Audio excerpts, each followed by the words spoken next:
पिछले कुछ वक्त के दौरान राजौरी व पुंछ अजला में मशकूक नकलो हरकत की कुछ इत्तलाहात बढ़ी हैं, जिसके बाद सिक्योरिटी हाई अलर्ट पर है। और इसके अलावा भी चाहे लाइन ऑफ कंट्रोल से जुड़े हुए कुछ वाक़यात हों या फिर राजौरी के अंदर जो परगाल में फ़ौजी कैंप पर एक फ़िदाइन हमला करने की कोशिश थी, इस सब सूरत हाल पर इस तरह की जो भी आगे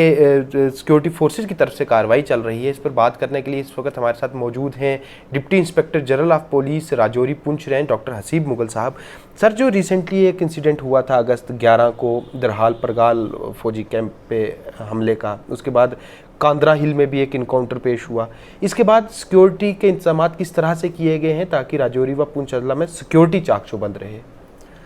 बिल्कुल, इस इंसिडेंट के बाद, क्योंकि इस इंसिडेंट से पहले ही पुलिस और एजेंसीज़ के पास खबर तो थी मूवमेंट की, चूँकि आप जानते हैं कि अभी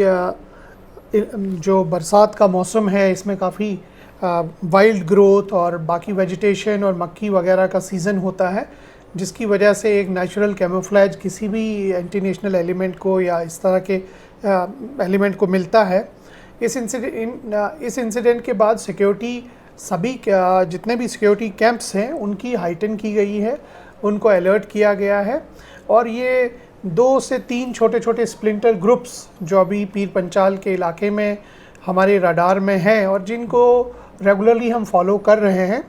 और जिसका आपने खुद ही जिक्र किया है कि एक कांटेक्ट भी हुआ, लेकिन मौसम उस दिन काफ़ी ख़राब होने की वजह से, बारिश थी और अंधेरा था और जंगल की वजह से हम उनको ट्रैक नहीं कर पाए, लेकिन हम उनकी मूवमेंट्स को फॉलो कर रहे हैं और जल्द ही हमें लगता है हम उनको न्यूट्रलाइज़ कर पाएंगे। और इसमें एक और चीज़ है कि इन इंसिडेंट्स के बाद में हम लोगों ने जनरल एरिया सिक्योरिटी, चूँकि खेतीबाड़ी का, एग्रीकल्चर का भी सीज़न है, हार्वेस्टिंग वगैरह भी कुछ कुछ इलाकों में चल रही है, तो हमारी जनरल कॉर्डन सर्च ऑपरेशंस जो है ब्रॉडर एरियाज़ में चल रही है और रेगुलर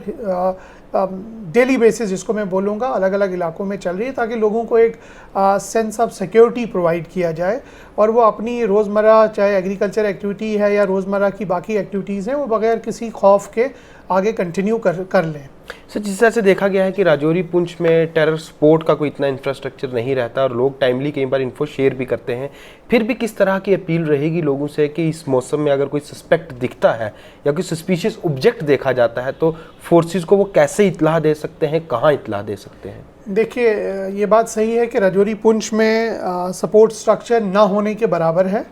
और लोगों की ही मदद की से हम लोगों ने अभी भी जो मॉड्यूल्स पकड़े और आप लोगों ने देखा कि काफ़ी सारे केसेस जिससे हल हो गए, तो इसमें लोगों का एक मेजर रोल था इन मॉड्यूल्स को पकड़वाने में, इन मॉड्यूल्स को अनर्थन कराने में। तो लोगों की मदद की वजह से हम ये सब कर पाए। लोगों से हमारी एक जनरल अपील यही रहती है कि पीस इज़ प्रॉस्पेरिटी, अमन ही खुशहाली है, और इस अमन को बरकरार रखने में हमारी मदद करें। जहाँ भी उनको कोई भी मशकूक मूवमेंट दिखती है या कोई मशकूक चीज़ दिखती है, उसके बारे में इमिडिएटली वो मुतलका थाने को या पीसीआर को या 112 पे डायल करके इत्तला दें और हम इमिडिएट कार्रवाई की यकीन दहानी उनको कराते हैं। और हम मिल के, लोगों के बगैर अमन मुमकिन नहीं है। लोग अमन के एक बहुत बड़े स्टेक होल्डर, सबसे ज़्यादा पब्लिक है। हम उसमें अपना रोल निभा सकते हैं और पब्लिक को